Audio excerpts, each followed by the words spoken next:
మీద కట్టుబడి ఉన్నాం. అదే సమయంలో మా పార్టీ నాయకత్వాన్ని కూడా మేము కోరుతా ఉన్నాం. స్థానిక సంస్థల ఎన్నికల్లో 42% కాక ప్రతిపక్షాలు లేవనెత్తుతున్న అంశాలు మా పార్టీలో తొందరగా నిర్ణయం తీసుకోమని మేము కూడా అడుగుతా ఉన్నాం.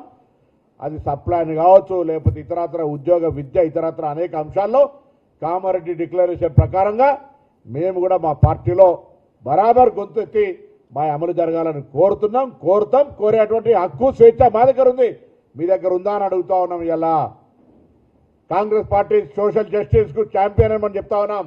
ఈ దేశంలో ఏకైక మగాడు రాహుల్ గాంధీ 50% క్యాప్ ఎత్తాలనే మాట మాట్లాడుతూ ఉన్నాడు. రాజ్యాంగాన్ని మారుస్తామని చెప్తా ఉన్నాడు. అటువంటిప్పుడు ప్రజలు ఆలోచన చేయమని చెప్పి మేము వాస్తవంగా రాష్ట్రంలో ఎన్నికలు పెట్టినాడు. కేంద్ర రాష్ట్రాల అధికారంలోకి వస్తాయనుకున్నాం, రాకపోయినా రాష్ట్రంలో మా ప్రయత్నం చేస్తా ఉన్నాం. ఇవాళ మా ప్రభుత్వం ఉంటే 1 గంట పనిది. అదే చెప్తాను, మళ్ళా కూడా తప్పకుండా భవిష్యత్తులో గతంలో ఎన్నడైతే బీజేపీ కులగణనకు కూడా వ్యతిరేకించిందో రాహుల్ గాంధీ గారి పోరాటంతో కులగణన చేయడానికి ఒప్పుకున్నారు. మళ్ళీ ఈరోజు రాసి పెట్టుకొని తప్పకుండా ఇవాళ 50% క్యాప్ ఎత్తేయడానికి బీజేపీ అడ్డం పడుతూ ఉంది. షెడ్యూల్ 9లో చేర్చడానికి బీజేపీ అడ్డం పడుతూ ఉంది. దానికి బీఆర్ఎస్ ఒత్తాస పలుకుతుంది. కానీ ఒకరోజు వస్తుంది, ఇవాళ 27 నవంబర్ 2025 మళ్ళొక రోజు తప్పకుండా వస్తుంది. కాంగ్రెస్ పార్టీ క్యాప్ ఎత్తేస్తుంది. దేశవ్యాప్తంగా జితనే ఆబాది ఉత్తనే ఇచ్చేదారి కార్యక్రమాన్ని చేస్తుంది అనే విశ్వాసాన్ని తెలంగాణ ప్రజలు ఉంచుకోవాలని కోరుతా ఉన్నాం. బీసీ సంఘాలకు కూడా చెప్తా ఉన్నాం, దయచేసి కోర్టులో ఫైట్ జరిగేటప్పుడు మీరు ప్రత్యక్ష సాక్షులు రండి. కోర్టులో ఇంతకంటే మార్గం న్యాయపరంగా చట్టపరంగా 50% హర్టిల్ తెలిసి కూడా మీరు రాజకీయ పార్టీల పరంగా ఆరోపణ చేస్తున్నప్పుడు మేము రెడీ అక్రాంతి టేబుల్ కూర్చొని మీరు చెప్పే సలహా సూచన చేయడానికి సిద్ధంగా ఉన్నాం. 2 సంవత్సరాలు ఎన్నికల వాయిదా వేసిన బీసీ సంఘాలకు తెలుసు. అనేక సందర్భాల్లో పిలిచి మేము సమావేశం పెట్టిన సంగతి తెలుసు. We're not against for 42%, we're for 42%. వాళ్ళ పార్టీలలో స్టాండ్ ఏందో తెలుసుకోవాలి. బీజేపీ బీఆర్ఎస్ వాళ్ళు వాళ్ళని అడగండి. వాళ్ళ బిల్లులు ఆపుతున్నారు, వాళ్ళ మీద మీ యుద్ధం ఉండాలి. ఇలా బలహీన వర్గాల ద్రోహులు బీజేపీ బీఆర్ఎస్ పార్టీ.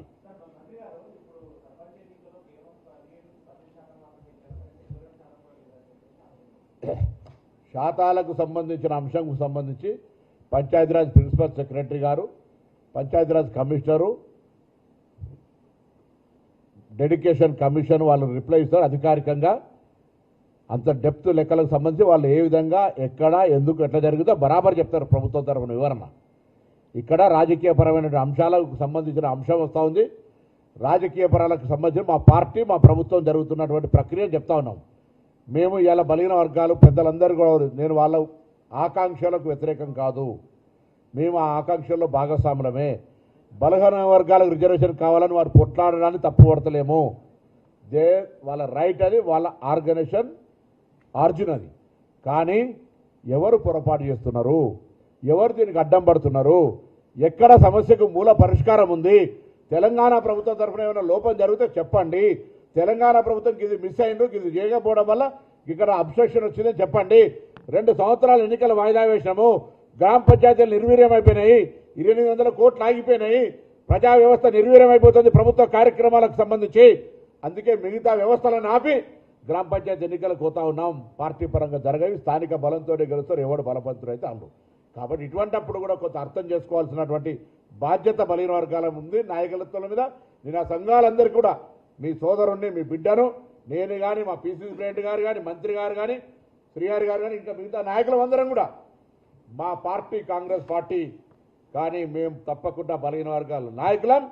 మా నాయకత్వానికి సంబంధించినటువంటి హక్కు విషయంలో పార్టీల అంతర్గతంగా గట్టిగా మా గొంతు వినిపిస్తాం. ఎవరు ఆందోళన పడే అవసరం లేదు అనే మాట దయచేసి ఆ సహచరులందరూ కూడా విజ్ఞప్తి చేస్తున్నాం.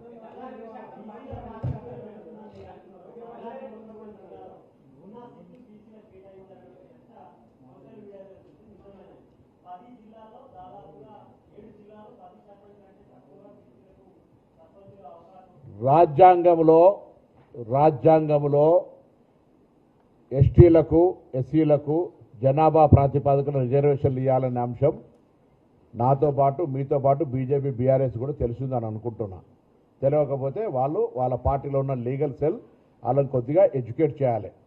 2, షెడ్యూల్డ్ ఏరియాలలో కంప్లీట్గా 100% ఎస్టీలకు రిజర్వేషన్ ఉన్నటువంటి కారణంగా నెంబర్ డిఫరెన్స్ వస్తుంది. అది కూడా ఆ లోక జ్ఞానం వాళ్ళ కనీసం బుద్ధి జ్ఞానం ఉండాలి. అవి కూడా లేకుండా ఓన్లీ పొలిటికల్గా నేను అంటున్నా సర్వేలో కూడా పాల్గొన్నోడు మాట్లాడితే ఏమర్థం ఉంది? నువ్వు బీసీ ముఖ్యమంత్రి అని బీసీ సిఎల్పి లీడర్ ఇయ్యింది, బీసీ పార్టీ అధ్యక్షుడు ఇయని నీకు మాట్లాడే హక్కు ఎక్కడిది? మాట్లాడితే నేను మాట్లాడాలి కాంగ్రెస్ పార్టీని. నేను ప్రయత్నం చేసినా నా ప్రయత్నంలో లోపం ఏమైనా ఉంటే చెప్పమని అడుగుతున్నా. అధికారంలో ఫైల్ పెండింగ్ ఇవ్వాల్సిన కేంద్ర ప్రభుత్వం ఉన్నది, ఫైల్ నీ దగ్గర పెట్టుకొని నన్ను అడుగుతున్నావు ఎందుకు?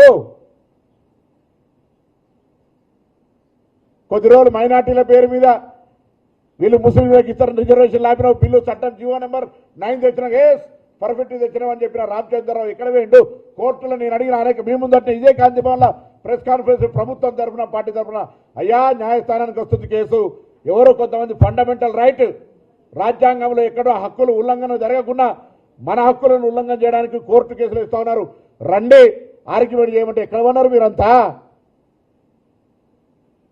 మీకు మాట్లాడే రైట్ ఎక్కడిది?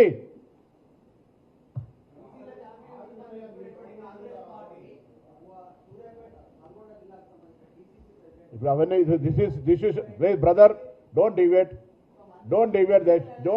అంటున్నా నేను అడిగేది. డోంట్ డివేట్ ఇది ఇష్యూ. దాని తర్వాత ప్రిన్సిపల్ మాట్లాడతారు. అది ఒక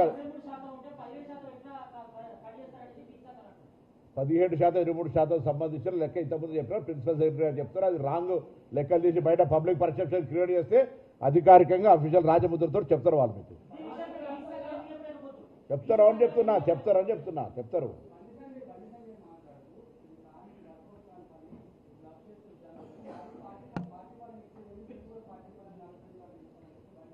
అరే ఇప్పుడు ఆ బ్లఫో గిఫో ఎందుకయ్యా బాబు? నేను మళ్ళీ చెప్తున్నా, ఆనరేబుల్ మినిస్టర్ ఫర్ హోమ్ వారు మీ దగ్గర బిల్లు ఉంది మాది, మీరు ఆ బిల్లు పాస్ చేయించండి. మీరు కూడా మా బలహీన వర్గాల బిడ్డనే, కేంద్రంలో మంత్రి ఉన్నావు, కిషన్ రెడ్డిని మాట నడవనిస్తున్నాడా కేసీఆర్ గారు?